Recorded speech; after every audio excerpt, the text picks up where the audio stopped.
Hello student, তো দেখো আমি তোমাদের প্রদীপ স্যার তোমাদের জন্য নিয়ে চলে এসেছি আমি রায় মার্টিন প্রশ্নবিচিত্রা 2026। তোমরা ক্লাস 8 থেকে ক্লাস 9-এ উঠে গেলা এবং আমার ক্লাসগুলো তোমরা ক্লাস 8-এ দেখেছো। তোমরা জানো যে প্রদীপ স্যার ভালো করে অঙ্ক শেখাচ্ছে। তো এবারও তোমাদের জন্য আমি নিয়ে চলে এসেছি রায় মার্টিন প্রশ্নবিচিত্রা ফার্স্ট ইউনিট টেস্ট 2026। তো চলো আমরা দেরি করবো না, আজকে ক্লাসের অঙ্কগুলো দেখে নেবো। তো আমরা চলে আসবো অঙ্কগুলোতে। তো তোমরা চলে এসো, বইটা খুলো এবং 166 পেজে তোমাদের আজকে করাবো এই যে মধ্যশিক্ষা পর্ষদ প্রদত্ত নমুনা প্রশ্নপত্র আছে, এই সেটটা তোমাদের আজকে করে দেখাবো।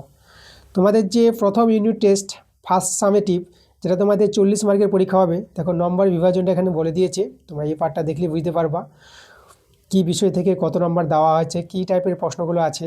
ঠিক আছে, অতি সংক্ষিপ্ত, সংক্ষিপ্ত, দীর্ঘধর্মী সব কিন্তু এখানে উল্লেখ করে দিয়েছে। তো চলো আমরা আর বেশি দেরি করব না, আমরা আজকে ক্লাসের অঙ্কগুলো শুরু করে দেবো। তোমরা তাড়াতাড়ি করে ভিডিওতে লাইক করে দাও, ভিডিওগুলো বন্ধুর কাছে শেয়ার করে দাও। দেখো মধ্যশিক্ষা পর্ষদ, এই যে মধ্যশিক্ষা আছে, মধ্যশিক্ষা প্রদত্ত নমুনা প্রশ্নপত্র থেকে যে 1 নম্বর যে প্রশ্নটা আছে, কি বলছে এখানে? আমাদের এখানে বলছে XYZ তিনটি বাস্তব সংখ্যা আছে। এখানে আমরা বলেছি এক্সটা ওয়াই চেয়ে ছোটো। দেখো এক্সটা, এই যে এক্স লেস ওয়াই বলেছে, তাহলে এখানে আমি একটা উদাহরণ নিই। এক্সের মানটা ধরো আমি 2 নিলাম, তাহলে ওয়াইয়ের মানটাকে আমি 3 নিয়ে নিলাম। তারপরে দেখো ওয়াইটা কার চেয়ে ছোটো আছে?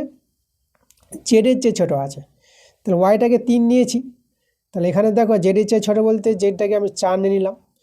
তাহলে আমরা এখানে বলতে পারবো, দেখো তো এখানে লক্ষ্য করো, এই যে এক্সটা কিন্তু জেডের চেয়ে ছোটো হবে না। দেখো এই যে এক্সের মান 2 আর জেডের মান কিন্তু 4, তাহলে এখান থেকে আমরা বলতে পারবো এক্সটা কার চেয়ে ছোটো?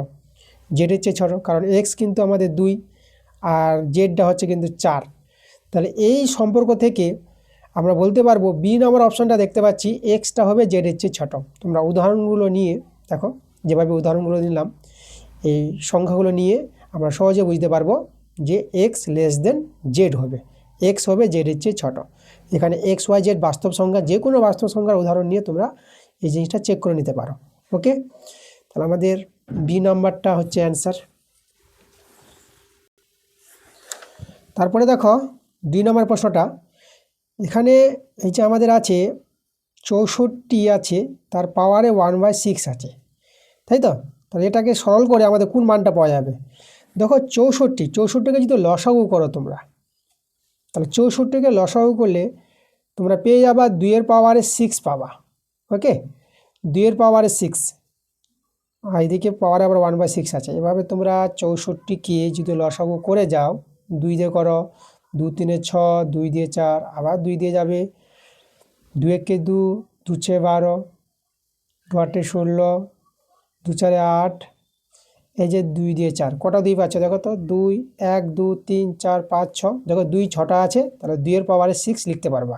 এভাবে লসাগু করে ভেঙে তোমরা পাওয়ারে নিয়ে আসতে পারবা, এটা সূচকের অঙ্ক আছে। তাহলে দেখো এখানে তোমাদের এই জিনিসটা জানতে হবে যে মূল সংখ্যা 2টা রেখে দাও, পাওয়ারে গুণ হয়ে যায়, মানে 6 গুণিত 1/6। তো এখানে তো 6 6 কেটে যাবে পাওয়ারে, তাই না? 6 গুণিত 1/6, উপর নিচ কেটে গেল, তাহলে আমাদের 2-এর পাওয়ারে কে থাকে গেলো? 1। দেখো 2-এর পাওয়ারে 1 বলতে দেখা যাচ্ছে না, সরি, 2-এর পাওয়ারে, যে 2-এর পাওয়ারে কিন্তু 1 থাকলো, 6 6 কেটে গেলো 1। তা 2-এর পাওয়ারে 1 মানে তো 1-এর দাম নাই, শুধু 2 আমাদের। তাহলে আমরা দেখো এই মানটা কিন্তু 2 পেয়ে গেলাম। তোমরা অপশান দেখো, সি নম্বরের অ্যান্সারটা মিলছে আমাদের। পরে প্রশ্নতে আমরা চলে আসবো 3 নম্বরটা, প্রদত্ত সমীকরণগুলির কোনটির সমাধান এই যে 1,0 হবে? এই যে সমীকরণগুলো দেওয়া আছে, এই সমীকরণগুলোর সমাধান আমাদের হবে, দেখো এক্সের মান মানে 1 বলেছে, ওয়াইয়ের মানটা 0 বলেছে। তাহলে দেখো এখানে চেক করবা, যেরকম এ নম্বর অপশানটা আছে যে এক্স প্লাস ওয়াই, আমাদের 2 দেখাতে হবে। তাহলে এখানে যদি তুমি বসাও, দেখো এক্সের জায়গায় 1 আর এখানে ওয়াইয়ের জায়গায় যদি 0 বসাও, তাহলে কিন্তু 2 আসছে না, নট ইকুয়াল টু 2 হয়ে যাচ্ছে। তাহলে এই নাম্বারটা তো হবে না। বি নাম্বারে চেক করো, বি নাম্বারে দেখো এক্স মাইনাস ওয়াই আছে, 1 দেখাতে হবে। তাহলে এখানে এক্সের মান আমরা 1, এই যে মানে বিন্দুটা কিন্তু 1,0, তাহলে এটা কিন্তু দেখো বিন্দুটা হয় এক্স কমা ওয়াই, তাহলে এক্সের মান 1 আর ওয়াইয়ের মান 0, এভাবে একটা বিন্দু তৈরি হয়। তাহলে এক্সের মান 1 আর ওয়াইয়ের মানটা 0, এখানে কিন্তু সমান সমান পাওয়া যাচ্ছে, দেখো 1 সমান সমান 1। তাহলে আমাদের দেখো এই যে বি নম্বর যে সমীকরণটা আছে, এই সমীকরণের সমাধান হবে 1,0। তাহলে অ্যান্সারটা কিন্তু আমাদের বি নাম্বার দাঁড়িয়ে যাচ্ছে। এখানে তোমরা পুট করবা, এক্সের মান ওয়াই মান বসিয়ে দেখবা, কিন্তু সমান পাবা না, এখানেও কিন্তু সমান পাবা না। তোমরা বসিয়ে দেখবা উভয় দিকে সমান আসবে না, মানে এক্সের মান 1 বসিয়ে আর ওয়াই মানটা 0 বসিয়ে। ঠিক আছে, একমাত্র আমাদের বি নাম্বার অপশানটি স্যাটিসফাই করবে, তাহলে অ্যান্সারটা বি নাম্বার। পরে 4 প্রশ্নটা দেখো, এই যে বহুপদী সংখ্যামালাটা আছে 2x + 3, এই বহুপদী সংখ্যামালার মাত্রা জানতে চেয়েছি। মাত্রা বলতে এক্সের যে পাওয়ারটা থাকবে, দেখো এক্সের পাওয়ার নাই, কিছু নাই, তো 1 ধরে নেবা, তাহলে এক্সের পাওয়ার 1 আছে, তাই তো, তাহলে মাত্রা কিন্তু 1 হয়ে যাবে, এটা সি নাম্বার অপশানটা। পরে চলে এসো 5 নাম্বারটা। 5 নাম্বারটা বলেছে এবিসিডি রম্বসের কোণ এবিসি 15 ডিগ্রি হলে কোণ বিসিডি এর মানটা বের করতে বলেছে। চলো আমরা রম্বসের ছবি একটা তৈরি করি। দেখো রম্বস বলতে যার 4টি বাহু দৈর্ঘ্য সমান হবে। ওকে, আচ্ছা এই বাহুটা একটু স্ট্রেট করি, এভাবে আমরা একটা রম্বস আমরা তৈরি করে নেব।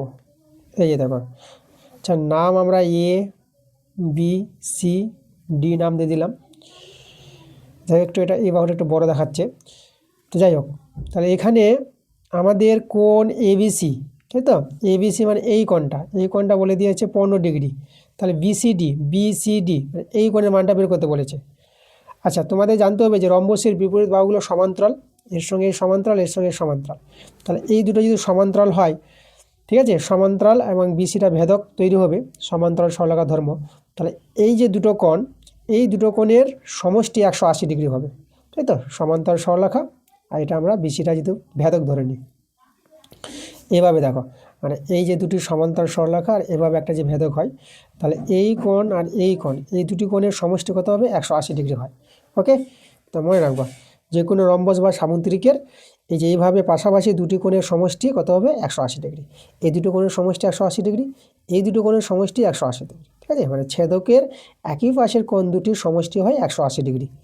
তাহলে আমরা এখানে এই যে বি কোণটা আছে আর সি কোণটা, এদের সমষ্টি পেয়ে যাবো 180 ডিগ্রি, তাহলে বি কোণের মান তো 15 ডিগ্রি, তাহলে সি কোণটার মান আমাদের বেরিয়ে আসবে, তাহলে এখানে সি কোণটা আমরা পেয়ে যাব 180 ডিগ্রি বিয়োগ 15 ডিগ্রি। সি কোণটাকে বিসিডি বলি, এখানে সি কোণের নামটা আমরা বলবো বিসিডি, যদি কোণ বিসিডি বলেছে, তাহলে এখানে বিয়োগ করো, এটা যদি বিয়োগ করো এটা হয়ে যাবে দেখো 5, আর এটা হলো 7, এক এক হলে 7, এটা হয়ে যাবে আমাদের 6, আর এদিকে আমাদের একটা নেমে যাবে 165 ডিগ্রি, দেখো কোণ বিসিডি। তাহলে এই যে আমরা দেখো এই যে বিসিডি কোণের মান বের করতে বলেছে, যেটা আমরা 165 ডিগ্রি পেয়ে গেলাম, ডি নাম্বার অপশানটা আমাদের। পরে আমরা চলে আসবো 6 নাম্বার প্রশ্নটা। দেখো এখানে 3টি বিন্দু দেওয়া আছে, বিন্দু 3টি যোগ করে যে ত্রিভুজটি উৎপন্ন হয় সেটি কি ধরনের ত্রিভুজ হবে সেটা জানতে চেয়েছি। আচ্ছা এখানে প্রথম বিন্দুটাকে আমি এ নিয়ে নিলাম 2,0, পরের বিন্দুটাকে বি ধরে নিলাম -2,0, আর তারপরে সি ধরে নিলাম। এই যে 3টি বিন্দু দেওয়া আছে, এই 3টি বিন্দু দ্বারা যে দেখো আমাদের একটা ত্রিভুজ যদি আমি এভাবে দেখাই, যে কোনো একটা ত্রিভুজ, তাহলে ত্রিভুজের আমি যে ধরে নিলাম যে এ বি সি, নামগুলো একটু চেঞ্জ হতে পারে পরবর্তীতে, আমি একটা প্রথমে ধরে নিলাম এ বি সি, তাহলে এই ত্রিভুজের 3টি বাহু, মানে এ বি বাহু বের করব, বিসি বাহু আর এসি, 3টি বাহুর দৈর্ঘ্য দেখে আমরা বলতে পারবো ত্রিভুজটি কোন ধরনের ত্রিভুজ হতে পারে, তাই তো। তো চলো আমরা এখানে আমরা প্রথমে এ বি বের করে নিই, যে এ বি, আমি বলে দিলাম নামগুলো একটু চেঞ্জ হতে পারে পরবর্তীতে, আমি এখানে এবিসি নাম ধরে নিয়েছি। দেখো এ বি, এই যে এ বি দৈর্ঘ্য, তা দুটি বিন্দুর মধ্যে যে দূরত্ব, তাই তো, দুটি বিন্দুর মধ্যে দূরত্ব দৈর্ঘ্যটা যেটা বের করার নিয়ম শিখে রাখো, এই যে √, দিবা। দেখো এক্সের পার্টের বিয়োগফল, যে এক্স এখানে 2 আছে, 2 বিয়োগ আর এই যে এক্সটা এটা, তাই না, তো এখানে যদি বিয়োগ আছে তার জন্য এটা মাইনাসটা প্লাস করে দেবা, তার হোল স্কোয়ার প্লাস, আর ওয়াইয়ের পার্ট, তো ওয়াইটা এখানে দেখো তো ওয়াইগুলো 0 আছে, তো এটা 0 হয়ে গেল, তাহলে এখানে 2 2 4, মানে 4-এর স্কোয়ার, 4-এর স্কোয়ার আমাদের কত হয়, আচ্ছা এখানে 4 গুণিত 4 আমি করে দিলাম, দুটো 4 আছে বলে একটা 4 বের করে দিলাম। তাহলে এ বিটা আমরা কত পেয়ে গেলাম? 4 পেয়ে গেলাম এ বি। এবার আমরা বিসি বের করব। বিসি দেখো, বিসি বলতে এখানে লক্ষ্য করো, আমাদের এই যে বি এর এক্সের পার্ট আর সি এর এক্সের পার্ট নাও, -2 -2 আর মাইনাস হয়, দেখো এখানে সবসময় মাইনাস হবে। আর এখানে যে এক্সের পার্টটা 0 আছে, 0 তার হোল স্কোয়ার। তারপরে এখানে মধ্যে প্লাস দিবা, তারপরে এখানে ওয়াইয়ের পার্ট 0 আছে মাইনাস, আর এর যে ওয়াই পার্টটা -2, তার মাইনাস আছে বলে এটা প্লাস করে দেবা, তার হোল স্কোয়ার। তাহলে এখানে দেখো এখানে -2 দাঁড়িয়ে গেল তার হোল স্কোয়ার, এটা 2 এর হোল স্কোয়ার। -2 এর হোল স্কোয়ার দেখো, মাইনাসের স্কোয়ার তাহলে প্লাস হয়ে যাবে, 2 এর স্কোয়ার 4, আর এখানে 2 এর স্কোয়ার 4। ওকে, আচ্ছা তারপরে এখানে দেখো, এখানে 4 আর 4 যোগ করে কত দাঁড়াচ্ছে? এটা √8 দাঁড়াচ্ছে, এটা কত? √8। আচ্ছা, এটা এইভাবে আমি রেখে দিলাম, √8 রেখে দিলাম। ওকে, আচ্ছা এরপরে আমরা চলে আসবো এই যে এখানে এ বি বের করলাম, বিসি বের করলাম, এবার এসিটা বের করে নিই। এসি, তাহলে এসির জন্য এ বিন্দু আর সি বিন্দু লক্ষ্য করো, 2, 2 যে 2 আছে, তাহলে 2 বিয়োগ 0 তার বর্গ প্লাস, আর এখানে 0 আর -2, তাহলে এখানে আমাদের হবে 0 মাইনাস তো প্লাস হয়ে যাবে, এটা তার বর্গ। দেখো এটা একদম এর মতন চলে এসেছে, তাহলে এটা তোমরা সরল করে এই দেখো এখানে পেয়ে যাবা, এটা পেয়ে যাবা তোমরা, এটা 2 এর স্কোয়ার পাবা, আর এখানেও 2 এর স্কোয়ার পাবা। তাহলে এটা সরল করে আগের মতো √8 পেয়ে যাবা, এটা 4 4 এই যে 8 হয়ে যাবে যোগ করে। ওকে, তাহলে এসিটা এভাবে পেয়ে গেলাম। দেখো 3টি বাহুর দৈর্ঘ্য পেয়ে গেছি, এখানে 2টি বাহুর দৈর্ঘ্য সমান, তাহলে ত্রিভুজটা কিন্তু সমদ্বিবাহু ত্রিভুজ হবে এবং সমকোণীয় হতে পারে। তার জন্য আমরা চেক করে নিব, সমদ্বিবাহু ত্রিভুজ তো দেখা যাচ্ছে। ওকে, তোমরা শুধু সমদ্বিবাহু ত্রিভুজ বলে দিবা না, কিন্তু অপশানে সমদ্বিবাহু ত্রিভুজ আছে। এই যে দেখো, আচ্ছা এখানে দাঁড়াও, দেখো সমবাহু বলেছে, বিষমবাহু বলেছে। দেখো সমবাহু তো হবে না, 3টি বাহু সমান পাওয়া যায়নি, 2টি বাহু সমান পাওয়া গেছে, তাই তো? 2টি বাহু সমান পাওয়া গেছে, তার জন্য সমদ্বিবাহু বলতে পারবো। তাহলে এখানে সমদ্বিবাহু কিন্তু সমকোণী নয়। দেখো সমকোণী সমদ্বিবাহু হতে পারে, আর সমদ্বিবাহু কিন্তু সমকোণী নয়, যে কোনো একটা হতে পারে, দুটোর মধ্যে পারে, সি বা ডি এর মধ্যে হতে পারে। এখানে এও হবে না, বিও হবে না। এখন সমকোণী হবে কি হবে না, তার জন্য আমাদের চেক করতে হবে। কীভাবে চেক করবা? তা এখানে লক্ষ্য করো, আমাদের এবার চেঞ্জ হতে পারে। দেখো আমাদের এই যে অতিভুজ কোনটা হবে, অতিভুজটা বড় হয়, এই যে 4টা কিন্তু বড় এসেছে, কারণ এখানে √16 আছে, তাই তো? তাহলে এখানে নামটা আমরা এ বিটা, যে এখানে বিটাকে এখানে নাম দিয়ে দিলাম, আর এটা আমরা সি নাম দিয়ে দিলাম। তাহলে এবিসি ত্রিভুজটা এরকম নামটা হবে। আমি বলেছিলাম যে নামগুলো চেঞ্জ হতে পারে, যেভাবে বাহুর দৈর্ঘ্যগুলো বের হবে। ওকে, তাহলে সমকোণী ত্রিভুজ, দেখো এটা যদি সমকোণী ত্রিভুজ আমরা নিয়ে নিচ্ছি, এই কোণটা 90 ডিগ্রি, তাহলে অতিভুজ কিন্তু আমাদের এ বি, তাই তো? তাহলে আমরা জানি যে অতিভুজ স্কোয়ার এ বি স্কোয়ার সমান সমান এই যে ভূমি স্কোয়ার প্লাস লম্ব স্কোয়ার, মানে ভূমি হচ্ছে আমাদের বিসি, এই যে বিসি স্কোয়ার প্লাস লম্বটাকে আমরা কি নেব, এই যে এসি। এই যে দেখো এখন মানগুলো বসিয়ে দাও। এ বি বলতে এই যে 4 পেয়েছো, এ বির মানটা 4, 4 এর স্কোয়ার, আর বিসির মান দেখো, বিসির মান কিন্তু √8 আছে, এটা কিন্তু এই যে বিসির মান। এটা আমি এখানে বিসি লিখে দিচ্ছি, বিসি, এটা হচ্ছে আমাদের এসি, ঠিক না? এই মানগুলো পেয়ে গেছি। বিসির মান √8 তার হোল স্কোয়ার, আর এসি হচ্ছে আবার √8। 4 এর স্কোয়ার তো 16 হয়, এখানে দেখো স্কোয়ারের জন্য রুটটা উঠিয়ে দেবা, এটা 8 হয়ে যাবে, এখানেও 8 হয়ে যাবে। 16, 8 আর যোগ করে এইদিকেও 16। দেখো উভয় দিকে সমান পাওয়া গেল। তাহলে আমরা এখানে এই যে ত্রিভুজটা এটা আছে, এই ত্রিভুজটাকে সমকোণী ত্রিভুজ বলতে পারবো, যেহেতু দেখো অতিভুজ স্কোয়ার সমান সমান ভূমি স্কোয়ার প্লাস লম্ব স্কোয়ার এটা স্যাটিসফাই করছে। তাহলে ত্রিভুজটি কোন ধরনের ত্রিভুজ? সমকোণী সমদ্বিবাহু, দুটি বাহু সমান পেয়েছি। সমকোণী সমদ্বিবাহু ত্রিভুজ, দেখো এটা আমাদের সি নাম্বার অপশানটা অ্যান্সার মিলছে আমাদের। পরে চলে এসো 2 এর প্রশ্নগুলো। এখানে 2 এর 1 নম্বরটা দেখো, আমাদের এখানে বলেছে বাম দিকের সঙ্গে ডান দিক মিলাতে বলেছে। তাহলে এখানে দেখো এই যে এ নাম্বারটা আছে যে 22/7, দেখো 22/7টা মূলদ সংখ্যা এবং এই সংখ্যাটা মূলের সংখ্যা, এই দুটো মূলের সংখ্যা এবং বাস্তব সংখ্যা, যেটা আমাদের দেখো এই যে এটা বিতে মিলবে, আর এখানে এই যে এটা কার সঙ্গে মিলবে, এটা মিলবে বি এর সঙ্গে, ঠিক আছে। তাহলে এটা যে বি এর সঙ্গে মিলে, তাহলে বিটা হবে কার সঙ্গে, এর সঙ্গে। এই যে পাই একটি অমূলক সংখ্যা এবং বাস্তব সংখ্যা। পাই জানতে হবে, তোমরা সাধারণত পাই বলতে তোমরা জানো যে 22/7 হয়, কিন্তু অ্যাকচুয়ালি 22/7 নয়, প্রায় বলে ওটা ধরা হয় 22/7। পায়ের মানটা মানে এটা চলতে থাকবে, এটাও মানে এটা যেহেতু ভাগ করা হয়, ঠিক আছে। তো এখানে যে পরিধি বাই ব্যাস যেটা এটা তৈরি হয় পায়ের অনেক রহস্য আছে। তাহলে পাইকে তোমাদের জানতে হবে পাই একটি অমূলক সংখ্যা এবং বাস্তব সংখ্যা, কারণ অমূলক সংখ্যা তো বাস্তব সংখ্যা হয়। তাহলে এখানে আমাদের বিটা মিলবে এর সঙ্গে, এভাবে তোমরা অ্যান্সারগুলো লিখবা।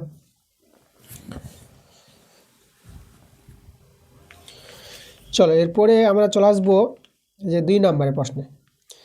দেখো যে বাম দিক আর ডান দিক এখানেও কিন্তু মিলাতে বলেছে। তাহলে এই যে দেখো আমরা এইখানে যদি আমরা নিই এই যে 2 নাম্বারের আমরা এ নাম্বারটা চেক করব, 2 পাওয়ারে 3 আছে আর ভাগ 2 পাওয়ারে -2। চলো দেখি এটা কার সঙ্গে মিলছে। তাহলে এখানে তোমরা জানো যে মূল সংখ্যার সমান ভাগের সময় পাওয়ার বিয়োগ হয়ে যায়। তাহলে এই যে একটা 2 রেখে 3 থেকে আমরা বিয়োগ দিব এই যে -2কে। তাহলে এখানে দেখো 3 এই যে মাইনাস এটা প্লাস হয়ে যাবে 2, তাহলে 2 পাওয়ারে 3 2 যোগ করে 5 হয়ে যাচ্ছে। আর 2 পাওয়ারে 5কে তোমরা ভাঙাতে পারবা 2 গুণিত 2, মানে 2টা গুণ হবে 5 বার, 3 বার 4 5। দেখো 5টা 2 গুণফল, 5টা দিয়ে গুণ করবা, এটা গুণ করে কিন্তু পেয়ে যাবা 32 পেয়ে যাবা। 2 দিয়ে 4, 4 দিয়ে 8, 8 দিয়ে 16, 16 দিয়ে 32, এই যে দেখো। তাহলে এটা কিন্তু 32 পাওয়া যাচ্ছে, দেখো 32 বি নাম্বার, মানে এই যে এটা কার সঙ্গে মিললো, এটা কিন্তু বি এর সঙ্গে মিললো। তারপরে আমরা বি নাম্বারটা চেক করব। বিটা এখানে যদি দেখো এটা 3 পাওয়ারে আছে -3, আর এখানেও ভাগ দেওয়া আছে, আর 3 পাওয়ারে কত আছে -1। তাহলে এখানে একই নিয়ম যে ভাগের সময় পাওয়ারটা কি হয়ে যাবে, বিয়োগ হবে, ঠিক আছে। মূল সংখ্যা সমান থাকলে ভাগের সময় পাওয়ার বিয়োগ হয়। -3 বিয়োগ -1, তার -3, এটা -1 আছে +1 হয়ে যাবে, সরি এটা 3 হবে, এটা 2 হয়ে যাচ্ছে। তাহলে এখানে দেখো -3 থেকে 1 বিয়োগ করলে -2 পেয়ে যাবা। আর এটা সরল করে তোমরা দেখো মাইনাস আছে তো এটাকে 1/3 স্কোয়ার লিখতে পারবা। এই যে মাইনাস যেহেতু পাওয়ার থাকে তাকে 1 করে এভাবে লিখতে পারবা, ওকে। আচ্ছা 3 স্কোয়ার বলতে 3 গুণিত 3, তাহলে 1/9 দাঁড়িয়ে গেল আমাদের, ঠিক আছে। বি নাম্বারটা 1/9। দেখো আমাদের সি নাম্বারটা আছে, তাহলে বিটা কার সঙ্গে মিলছে, বিটা মিলছে সি এর সঙ্গে মিলছে, এই যে বি মিলে গেছে সি এর সঙ্গে, এভাবে কিন্তু তোমাদের অ্যান্সারটা দেখাতে হবে। তারপরে এবার সি নাম্বারটা চেক করি, চলো সি নাম্বারটা যদি চেক করি 4 পাওয়ারে 3 আছে আর 4 পাওয়ারে আবার -3 আছে। তাহলে এখানেও মূল সংখ্যা একটা রেখে পাওয়ারগুলো বিয়োগ করব, 3 থেকে -3 বাদ, তাহলে এই যে দেখো এটা -3 বসিয়ে দিলাম। তাহলে 4 পাওয়ারে এই যে দেখো। আচ্ছা তোমাদের এখানে একটা বলে দিই, যখন এ বি মিলে গেছে আমাদের তিনটেই দেওয়া আছে, দেখো এ বি সি, তাহলে দেখো এটা মিলেছে বি এর সঙ্গে, বিটা মিললো সি এর সঙ্গে, তা সিটা কিন্তু এর সঙ্গে মিলবে, ঠিক আছে। তো তোমাদের মনে রাখতে হবে। আচ্ছা আমরা এখানে একটু ভুল করে দিয়েছি, এখানে যেহেতু আমাদের গুণ আছে পাওয়ার বিয়োগ হবে না, ভাগের সময় বিয়োগ হয়, গুণের সময় যোগ হয়, ওকে। তাহলে এখানে আমাদের দেখো এই যে 3 আর প্লাস মানে আছে -3, তাহলে এখানে 3 3 কেটে গেল। তাহলে এখানে 4 পাওয়ার এই যে 0, আর পাওয়ার 0 হলে 1 হয়ে যায়। দেখো আমাদের ঠিক এটা সিটা এর সঙ্গে মিলবে, ওকে। তাহলে সিটা কার সঙ্গে মিলেছে, সিটা মিলেছে আমাদের এর সঙ্গে, এই যে এভাবে করে তোমরা করে নেবা। তোমাদের এখানে শুধু এটা লক্ষ্য করবা যে গুণের সময় পাওয়ারটা যোগ হবে মূল সংখ্যার সমান হলে, ঠিক আছে। পরে আমরা পরের পেজে চলে আসবো 167 পেজে। দেখো এখানে 2 এর 3 নম্বর প্রশ্নটা, আমাদের এই সমীকরণটি দেওয়া আছে, এই সমীকরণটির লেখচিত্রটি এক্স অক্ষকে যে বিন্দুতে ছেদ করেছে সেই বিন্দুর স্থানাঙ্ক আমাদের বের করতে বলেছে। তো একটা ভালো প্রশ্ন আছে, প্রশ্নগুলো আমরা এইভাবে দেখাই। এখানে দেখো আমরা এক্স অক্ষ ওয়াই অক্ষ যদি বলি যে এটা হচ্ছে ওয়াই অক্ষ, এটা হচ্ছে আমাদের এক্স অক্ষ, আর সমীকরণটা আছে x plus y by two সমান সমান ওয়ান। আচ্ছা, এক্সের নিচে কিছু নাই, আমি এখানে ওয়ান নিয়ে নিলাম, ঠিক আছে। তাহলে এই যে সমীকরণটা, এটা ছেদিতাংশ আকারে আছে সমীকরণটা, মানে এভাবে আকারে যে সমীকরণটা তৈরি থাকে, এক্সের নিচে থাকবে প্লাস হবে, ওয়াইয়ের নিচে কোনো সংখ্যা থাকবে সমান সমান, এটা আমাদের কি একটা, এই সংখ্যাটা সবসময় ওয়ান হবে এই জায়গাটা, ওকে, এটা মনে রাখবা। তাহলে এই আকারটা যদি তৈরি হয় তাহলে একে বলবো ছেদিতাংশ আকার, মানে এই যে লেখচিত্রটি অক্ষ দুটিকে কোথায় কোথায় ছেদ করেছে সেটা আমরা একবারে বলে দেবো। দেখো এক্স অক্ষকে ছেদ করবে এই যে দেখো 1,0 বিন্দুতে, এই যে 1,0 বিন্দুতে, যেখানে 1 আছে না, তাহলে এদিকেতে এক একক হবে, আর এক্স অক্ষের উপর বিন্দু বলতে আমাদের 0 হবে ওয়াইটা, ওকে। আর ওয়াই অক্ষকে ছেদ করবে এই যে 2, এখানে ছেদ করবে এই যে, সরি, প্রথমে 0 হয় এখানে, মানে 0,2, ওয়াই অক্ষকে ছেদ করবে 0,2, মানে লেখচিত্রটি এভাবে যাবে। এখানে যে দেখায় এই দুটো বিন্দুকে যোগ করে এভাবে করে যোগ করে এভাবে করে চলে যাবে লেখচিত্রটি, ওকে। তাহলে এইভাবে কিন্তু লেখচিত্রটি দাঁড়াবে, তোমরা কিন্তু একবারে করতে পারবা। এই যে জিনিসটা তোমরা বিন্দু বের করেও তোমরা করতে পারো, ছক কাগজ নিয়ে, গ্রাফ খাতা নিয়ে। তো গ্রাফ খাতার ব্যবহার না করেও তোমরা কিন্তু এভাবে দেখাতে পারবা, কিন্তু সমীকরণটাকে এইভাবে তৈরি করে নেবা, ছেদিতাংশ আকারে তৈরি করে নিয়ে তোমরা এভাবে কিন্তু পেয়ে যাবা, ওকে। এর আর একটা নিয়ম আছে, দেখো এখানে এক্স অক্ষকে কোন বিন্দুতে ছেদ করছে আমরা পেয়ে গেছি অ্যান্সারটা, এই যে 1,0 এক্স অক্ষকে, অ্যান্সারটা হবে 1,0। আচ্ছা, যেটা বললাম আরেকভাবে করা যায়, আমি ওই নিয়মটি তোমাদের বলে দিচ্ছি। দেখো এক্স অক্ষকে ছেদ করে মানে ওয়াইটা সবসময় 0 হবে, তাহলে ওয়াইটা কি হবে 0, তাহলে ওয়াই যদি 0 হয়ে যায় তাহলে এখানে ওয়াই জায়গায় 0 বসে এক্সের মানে বের করে নেব, তাহলে এক্স প্লাস এটা তো 0 হয়ে গেল সমান সমান 1, তাই তো। তাহলে এক্স সমান কত হবে, এটা তো 0, তাহলে আমাদের 1 রয়ে গেল। তো ওয়াই 0 নিয়ে এক্সের মানে কিন্তু আমরা 1 পেয়ে যাব, তাহলে বিন্দুটা কি দাঁড়াবে, বিন্দুটা দাঁড়াবে 1,0, এই যে এক্স হচ্ছে 1 আর ওয়াই হচ্ছে 0। এই নিয়মও তোমরা করতে পারবা, ঠিক আছে। আমি তোমাদের 3টে নিয়ম বলে দিলাম, ছক কাগজ থেকেও করতে পারবা, এটা ছেদিতাংশ আকার নিয়েও তোমরা সহজে বলে দিতে পারবা, ঠিক আছে। লেখচিত্রটি এক্স অক্ষকে কোথায় ছেদ করেছে, এবং এক্স অক্ষকে ছেদ করেছে বলে আমরা ওয়াইটাকে 0 নিয়ে এক্সের মানটা বের করে নিব, আমাদের বিন্দুটি চলে আসবে যে এক্স অক্ষকে এই বিন্দুতে ছেদ করবে লেখচিত্রটি, ওকে। পরে চলে এসো 4 প্রশ্নটা। এখানে কী বলছে যে দুটি এক্স প্লাস বিওয়াই সমান সমান সি আকারের সমীকরণ লেখো যেখানে এ বি সি পূর্ণ সংখ্যা এবং সমীকরণ দুটির একটি মাত্র সমাধান আছে। মানে এখানে দুটি উদাহরণ নিতে বলেছে, এরকম দুটি সমীকরণ লিখতে বলেছে। তো তোমাদের যে বইতে আছে, আমি তোমাদের বই থেকে দেখাচ্ছি, তোমাদের পেজ নাম্বার 60 পেজে দেখো, এই যে ধরো কোষে দেখি 5.3 যে 4 অঙ্কগুলো আছে না অপনয়ন পদ্ধতিতে, এই যে অপনয়ন পদ্ধতি মানে এই পদ্ধতিতে এক্সের মান ওয়াই মান পাওয়া যায়, এখানে একটি মাত্র সমাধান পাওয়া যাবে, ঠিক আছে। তাহলে এই যে দেখো এই যে সমীকরণগুলো দেওয়া আছে, এই যে দুটি সমীকরণ আছে না, এই একটি সমীকরণ এই একটি সমীকরণ, যেখানে এ বি সিগুলো হলো এ বি সি, দেখো এ বি সিগুলো পূর্ণ সংখ্যায় আছে। তাহলে এইভাবে যে কোনো একটি উদাহরণ নিতে পারবা, এই প্রথমটাই নিয়ে নিবা, এই যে 4-এর 1 নম্বরটা, মানে এই সমীকরণটা এবং এই সমীকরণটা লিখে দিবা, ঠিক আছে। এদের দেখবা যে একটি মাত্র সমাধান পাবো, এদের অপনয়ন করে আমরা সমাধান করতে পারবো সহজেই, ঠিক আছে। সমাধান করার কোনো প্রয়োজন নাই, এদের একটি মাত্রই সমাধান পাওয়া যাবে। তাহলে এই 4-এর 1 নম্বরটি তোমরা কিন্তু লিখে দিবা অ্যান্সারে। এরপরে দেখো 5 নম্বর প্রশ্নটা, দুটি বীজগাণিতিক সংখ্যামালা লেখো যারা বহুপদীর সংখ্যামালা নয়, মানে বহুপদীর সংখ্যামালা হবে না এরকম বীজগাণিতিক সংখ্যামালা লিখতে বলেছে দুটি। দেখো তোমাদের বই থেকে দেখাবো 100 পেজে তোমরা চলে আসবা, যে কষে থেকে 7.1-এ যে এখানে যে আমাদের অঙ্কগুলো আছে একের অঙ্কগুলো দেখো, তাই দেখাতে বলেছে যে কোনগুলো বহুপদীর সংখ্যামালা আছে, বহুপদীর সংখ্যামালা দেখাতে বলেছে। যেরকম এই যে 1-এর 1 নম্বরটা এটা কিন্তু বহুপদীর সংখ্যামালা, ঠিক আছে। যেরকম এটা 2 নম্বরটা কিন্তু দেখো পাওয়ারে -2 আছে, এটা কিন্তু বহুপদীর সংখ্যামালা হবে না। এই যে এক্সের পাওয়ারে -1 আছে, এটাও কিন্তু বহুপদীর সংখ্যামালা হবে না এটা। এই যে দেখো নিচে জেড আছে না, এই যে জেড, তাহলে এখানেও কিন্তু আমরা এটাকে বহুপদীর সংখ্যামালা বলতে পারবো না। তাহলে বহুপদীর সংখ্যামালা হবে না এরকম যে দুটি সংখ্যামালা লিখতে বলেছে, তোমরা এই যে 2 নম্বরটা মানে 1-এর 2 নম্বরটা এবং এই যে 1-এর 9 নম্বরটা, এই দুটো উদাহরণ তোমরা লিখে দেবো ওখানে গিয়ে, তাই না। এই দুটো লিখলে পরে তোমাদের অ্যান্সারটা হয়ে যাবে, এভাবে তোমরা করতে পারবা। এরপরে দেখো পরের প্রশ্নটা আমরা চলে আসবো 6 নম্বর প্রশ্নটা। বলছে একটি দ্বিঘাত বহুপদীর সংখ্যামালা নিজে লিখি এবং তাকে উৎপাদকে বিশ্লেষণ করতে বলেছে। তাহলে এখানে দেখো আমরা যে কোনো একটি দ্বিঘাত বহুপদীর সংখ্যামালা লিখে নিব এবং উৎপাদকে বিশ্লেষণ করে দেখিয়ে দেবো। তো যে কোনো বলতে আমি এখানে তোমাদের যদি বলি, যে কোনো বলতে একটা দ্বিঘাত বহুপদীর সংখ্যামালা দেখো s² নিলাম, -5x নিলাম, +6 নিয়ে নিলাম। এমনভাবে নিবা বহুপদী দ্বিঘাত সংখ্যামালাটা তো যেটার উৎপাদক বিশ্লেষণ করা যাবে, মানে উৎপাদকের বিশ্লেষণ হবে, এটা মানে মিডিল ফ্যাক্টর করা যাবে এরকম টাইপের নাও। দেখো একে আমি মিডিল ফ্যাক্টর করতে পারবো।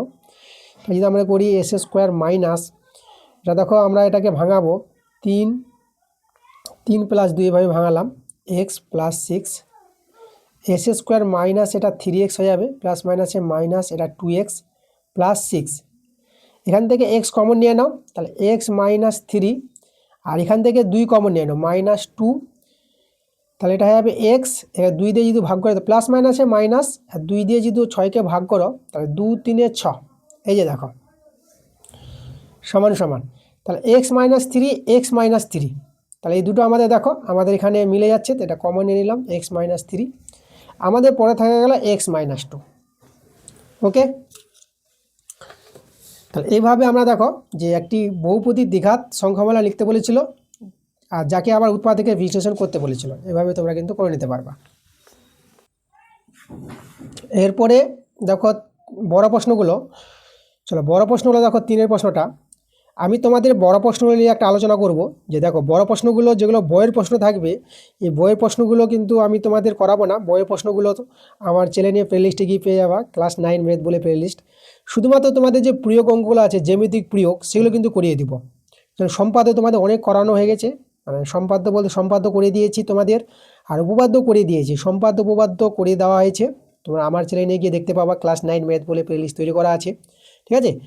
এবং বড় প্রশ্নগুলো তোমাদের অনেক করা হয়েছে, কিছু কিছু চ্যাপ্টার বাকি আছে, সেই চ্যাপ্টারগুলো তোমাদের করিয়ে দেবো। যেরকম এই অঙ্কটা বইয়ের অঙ্ক আছে, দশমিকে বিস্তার করতে বলেছে, তোমরা বই থেকে পেয়ে যাবা, ঠিক আছে।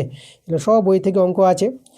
আমি তোমাদের এখানে দেখাবো 8 নম্বর অঙ্কটা, ঠিক আছে। 8 নম্বর জ্যামিতিক প্রয়োগ আছে, এটা বই থেকে আছে, তবুও আমি তোমাদের এটা করিয়ে দেবো।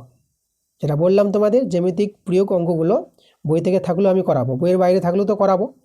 আর এই যে প্রশ্নগুলো আছে এগুলো যদি বইয়ের বাইরে থাকে, যদি বই থেকে না মিলে, তখন কিন্তু তোমাদের করিয়ে দেবো, ঠিক আছে। যেগুলো বইয়ের বাইরে থাকবে সেই প্রশ্নগুলো করিয়ে দেবো, বড় প্রশ্নগুলো।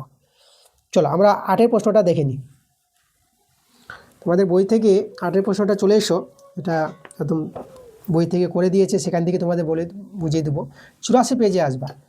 এই 84 পেজে দেখো প্রয়োগ 17 নম্বর যে প্রয়োগটা আছে, এই প্রয়োগটা তোমাদের দিয়েছে এখানে। দেখো কি বলেছে, ABCD আয়তকার চিত্রের ABCD, মানে এই যে আয়তকার চিত্রের 4টি বাহুর উপর 4টি বিন্দু দেওয়া আছে, এই বিন্দুগুলি এমনভাবে অবস্থান করেছে যে AE = CG, মানে AE = CG এভাবে বলেছে। আর BF, এই যে BF = DH, এই যে DH, এই দুটো বাহু সমান আছে। ওকে, তাহলে আমাদের এখানে EFGH একটি সামুদ্রিক, এটাকে আমাদের এই যে EFGH এটাকে সামুদ্রিক প্রমাণ করে দেখাতে হবে। তাহলে আমরা এখান থেকে সামুদ্রিক প্রমাণ দেখাবো। দেখো এখানে কিন্তু প্রমাণটা করে দিয়েছে, আমি প্রমাণে চলে আসছি একবারে, ঠিক আছে। এগুলো যেগুলো প্রদত্ত যেগুলো দেওয়া আছে, প্রমাণ যেটা করতে বলেছে সেগুলো লিখে নিবা তোমরা।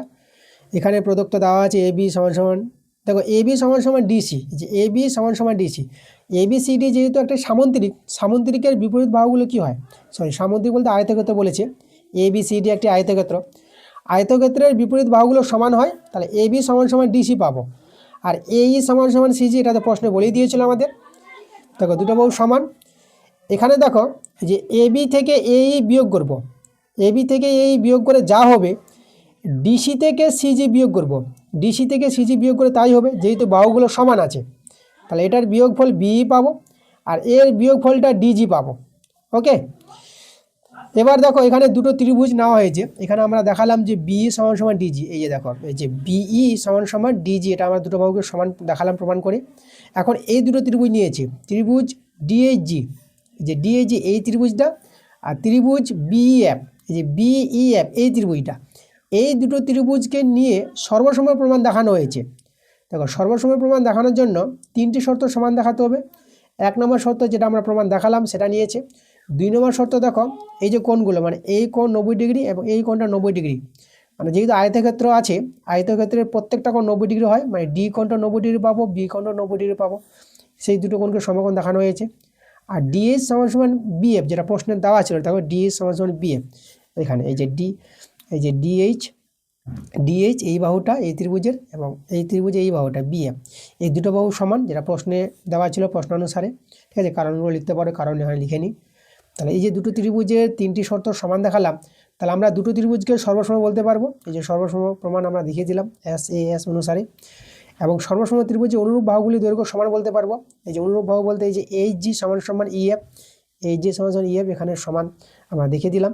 ঠিক আছে, এবার দেখো একইভাবে এই দুটো ত্রিভুজ, যেভাবে এই দুটো ত্রিভুজ থেকে এই দুটো বাহু সমান দেখালাম, এই দুটো ত্রিভুজকে সর্বসম প্রমাণ দেখিয়ে আমরা এইচ ই সমান সমান জিএফ এই দুটো বাহুকে সমান দেখাতে পারবো। এই যে দেখো, এই যে এইচ ই সমান সমান জিএফ সমান দেখানো গেছে।